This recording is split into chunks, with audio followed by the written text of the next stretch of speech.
Redmi 9T এবং কি 9 পাওয়ার, Redmi 9, এটা হলো এফআরপি লক আছে, এই যে এফআরপি আইকন দেখা যাইতেছে, লকের আইকনটাই তো। তো এটার আমাদের ইডেল, এটা হলো স্ন্যাপড্রাগনের প্রসেসর। ইডেল পয়েন্ট হলো এই যে এই দুইটা শর্ট করে ইউএসবি কেবল ঢুকিয়ে দিলে এটা ইডেল মোডে চলে যাবে। তো দেখা যাক।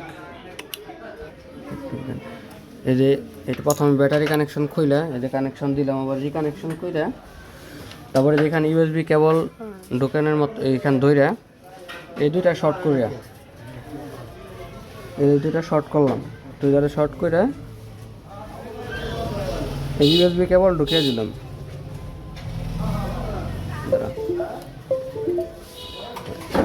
এই তো এখানে এই যে ওয়েলকাম কানেক্ট হয়েছে। এটা এখন এই যে ইডিএল টু ইরেজ এফআরপি এখান দিলাম, এই তো ইডিএল মোডে কানেক্ট হয়েছে, ফোন রিসেট হইতাছে, এফআরপি রিসেট হইতাছে। এই তো এটা রিবুটিং ওকে।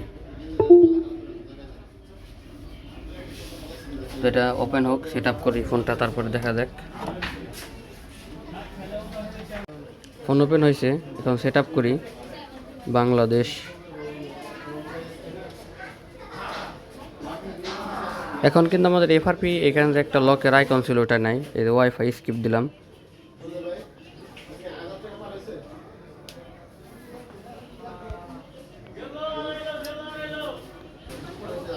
এই যে স্কিপ দিলাম,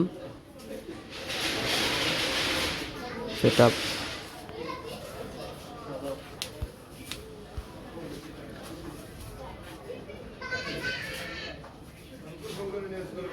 Redmi 9 power. Thanks for watching. Robin GSM Unlocking.